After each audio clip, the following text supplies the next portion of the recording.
не үшін кейбір туысқандар біздің ажырасуымыз үшін бүкіл жағдайды жасап қойды да, бірақ ажырасқандарыңызды қаламаймыз, бұл негізі дұрыс емес деп айтады. Смотрите, негізі олардың әрекеттері өздерінің сөздерінен әдемірек сөйлеп тұр.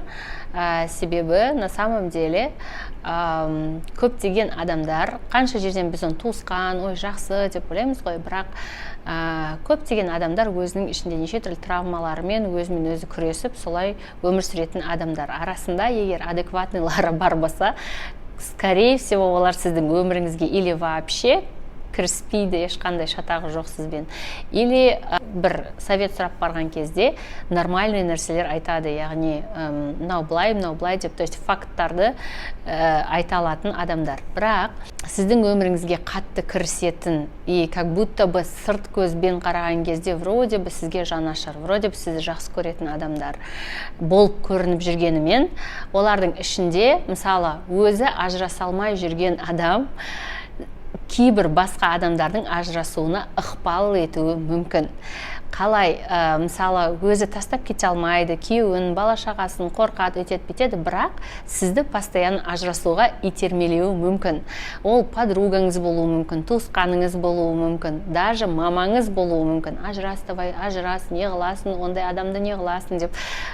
кейбір мамалар солай жаңағы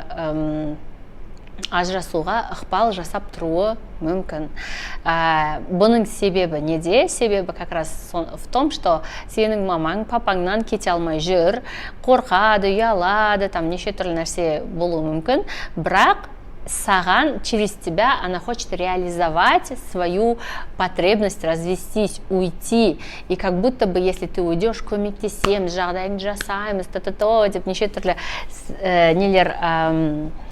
типа сөздер беріп, мысалы, как будто ажырасуға типа күйеуің жаман, енең жаман, анау жаман, мынау жаман деп сөйтіп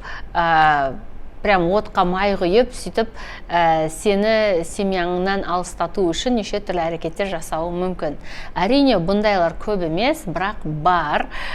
Поэтому не думайте, что ой, это же мама, если она говорит развестись, я должна развестись, ой, это же подруга, она меня любит, деп ойламаңыз. Себебі әр адам сізге совет берген кезде, сіздің жағдайыңызды естіген кезде, егер ол шынайы психолог болмаса, көбінесе бәрі өзінің травмасына кіріп кетеді, өзінің нереализованный ойларына кіріп кетеді, и олардың іс-әрекеті жасағандары бәрі как раз таки жақсылыққа қарама қайшы ажырасуға дейін апаратын бір әрекеттер болуы мүмкін. Хотя, причем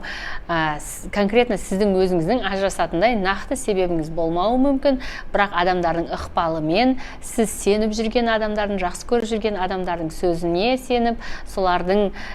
несімен, энергиясымен сіз ажырасып кетуіңіз мүмкін.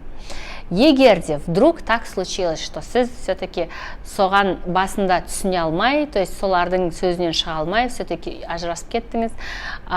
дальше, вот прямо сейчас, вам нужно пойти к психологу, разобраться во всей этой ситуации, где ваше, где не ваше, где вам преподнесли это, где вот как-то это все случилось, хотели ли вы на самом деле, то есть внутри успокоить себя и все вот эти, то есть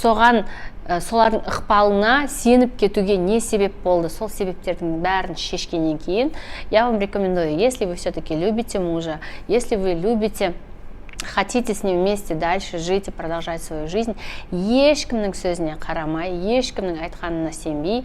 полностью жауапкершілікті өзіңізге алып, сол ер кісімен қосылып, ары қарай мысалы, сосын семьяңызға ол жақтан, сіз жақтан ешкім кіріспейтіндей, то есть бөлек шығу желательно, если енемен тұрған болсаңыз, то есть ешқандай жақтан ешкімнің ықпалы сіздерге әсер етпейтіндей қылып, даже егер де бөлек қалаға, басқа шет елге көшіп кетсеңіз, вообще нұр үстіне нұр, то есть вам нужно сохранять свою семью, если вы этого хотите, и постоянно быть, ну, как бы, думать своей головой